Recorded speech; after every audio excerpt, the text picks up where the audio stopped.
नमस्कार दोस्तों, आज हम बात करेंगे एमबीए के नॉन ट्रेडिशनल और यूनिक कोर्सेज के बारे में। तो चलिए शुरू करते हैं। मेरा नाम है अभिषेक सिंह, मैं करियर काउंसलर हूं और एमबीए के जितने भी एस्पिरेंट्स होते हैं, एमबीए के जितने भी बच्चे हैं जो एमबीए के लिए प्रिपेयर करते हैं या एमबीए के लिए जाना चाहते हैं, उनके लिए वीडियो बहुत ही लाभदायक है। वो ज़रूर इस वीडियो को देखें। जब एमबीए करने का हम सोचते हैं तो पहला विचार हमारे मन में आता है कि एमबीए में कौन सा ब्रांच सेलेक्ट करना हमारे लिए बेहतर होगा, क्योंकि एमबीए में बहुत सारे ब्रांचेस हैं। लेकिन मोस्ट ऑफ द बच्चे, ज़्यादातर बच्चे जो एमबीए के ब्रांचेस सेलेक्ट करते हैं, जो एमबीए में सब्जेक्ट ऑप्ट करते हैं, वो ट्रेडिशनल होते हैं, जिसमें जैसे एचआर हो गया, marketing, MBA in finance, MBA in international business etcetera. लेकिन दोस्तों इसके अलावा भी और भी बहुत सारे कोर्सेज़ हैं, बहुत सारे एमबीए के ब्रांचेस हैं जिनके बारे में हम अवेयर नहीं होते हैं, लेकिन जो कि बहुत यूनिक है और बहुत जॉब ओरिएंटेड है, जिसमें बहुत सारी अपॉर्चुनिटीज़ है। तो आज हम उनके बारे में एक एक करके आपको बताएंगे।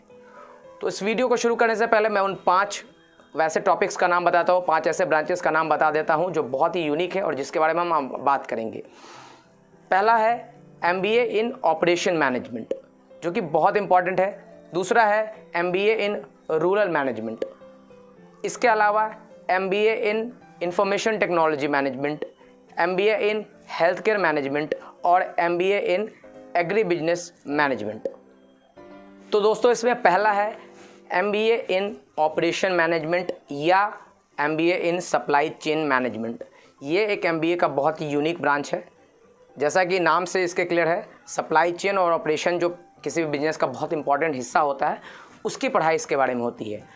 किसी भी बिजनेस में ऑपरेशन मैनेजमेंट एक बहुत इंपॉर्टेंट उसका काम होता है। अगर किसी बिजनेस में, चाहे वो प्रोडक्शन की बिजनेस हो या सर्विसेज हो, अगर उसका ऑपरेशनल एक्टिविटी अच्छे से क्रिएट नहीं हो पाती है तो वो बिजनेस सक्सेस नहीं हो सकता है। तो ऑपरेशन मैनेजमेंट या सप्लाई चेन मैनेजमेंट के जो मैनेजर्स है, तो उसका बहुत बड़ा रोल होता है। इसमें क्या क्या करना होता है मैनेजर्स को, मैं आपको बता दूं। इसमें मैनेजर्स को लॉजिस्टिक मैनेजमेंट करना होता है, डिमांड फोरकास्टिंग करनी होती है, इवन ह्यूमन रिसोर्स के भी कुछ पार्ट्स इसमें आते हैं, प्रोडक्शन आता है इसमें। तो बहुत छोटी छोटी चीज़ें इसमें आती हैं। इसमें बहुत स्कोप है। अगर आप एमबीए इन ऑपरेशन मैनेजमेंट करते हो तो जितने बिजनेसेस हैं उसमें आप ऑपरेशन मैनेजर के तौर पे या फिर लॉजिस्टिक मैनेजर के तौर पे या सप्लाई चेन मैनेजर के तौर पे आप अपॉइंट हो सकते हो और एक अच्छी सैलरी पे, अच्छे जॉब पे जा सकते हो।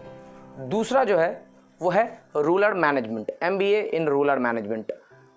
दोस्तों आज की सरकार, भारत की सरकार बहुत ध्यान दे रही है रूरल मैनेजमेंट पे। ग्रामीण क्षेत्र जो देश में है, भारत का अधिकतम हिस्सा गाँवों में रहता है।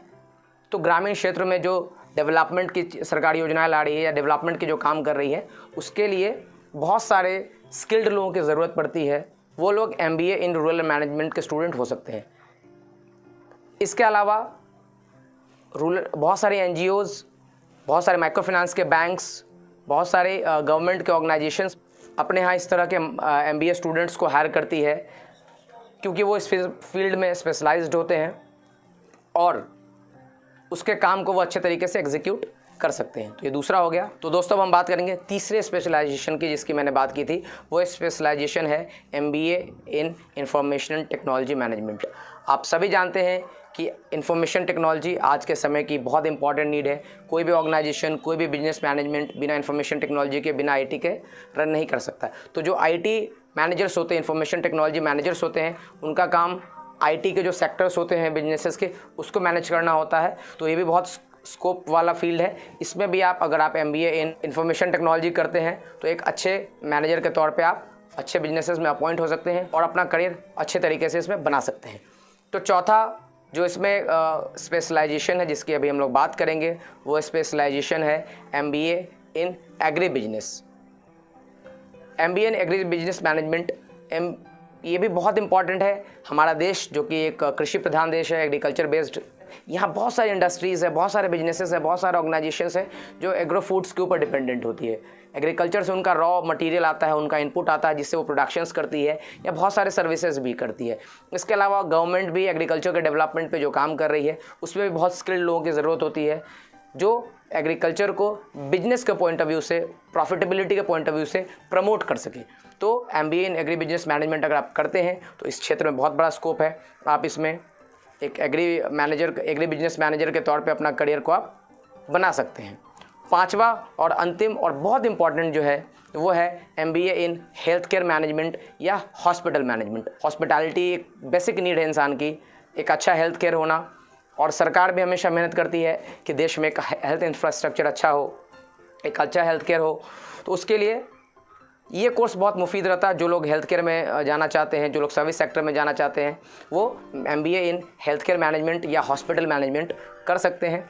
इसमें आप हॉस्पिटल्स में मैनेजर के तौर पे आप नियुक्त हो सकते हैं, CEO तक, CFO तक आप बन सकते हैं। इसके अलावा फार्मास्यूटिकल्स इंडस्ट्रीज़ जो होती हैं उसमें भी आप मैनेजर के तौर पर अपॉइंट हो सकते हैं, क्योंकि हॉस्पिटल में डॉक्टर्स के अलावा मैनेजर्स का ही बहुत बड़ा रोल है, क्योंकि चीज़ें मैनेज करनी भी संभव होती है। डॉक्टर्स तो इलाज करते हैं, लेकिन मैनेजर्स जो होते हैं वो हॉस्पिटल के चीज़ों को, उसके मैनेजमेंट को मैनेज करते हैं। तो ये थी जानकारी MBA के डिफरेंट और यूनिक कोर्सेज़ के बारे में। आई होप कि आपको इन्फॉर्मेशन पसंद आई होगी, इस इन्फॉर्मेशन से फ़ायदा होगा। तो अगर आप भी MBA करने का सोच रहे हैं, MBA एस्पिरेंट्स बनना चाह रहे हैं, तो इस कोर्सेज़ को ज़रूर ट्राई करें। इसके बारे में अगर आप कुछ डिटेल्स जानना चाहते हैं, कुछ क्वेश्चंस हैं आपके, तो आप हमें कमेंट सेक्शन में बता सकते हैं। आप हमारे व्हाट्सएप नंबर पर हमें व्हाट्सएप भी कर सकते हैं। तो आज के लिए इतना ही, फिर मिलते हैं हम आपसे अगले वीडियो में। तब तक के लिए धन्यवाद। जय हिंद।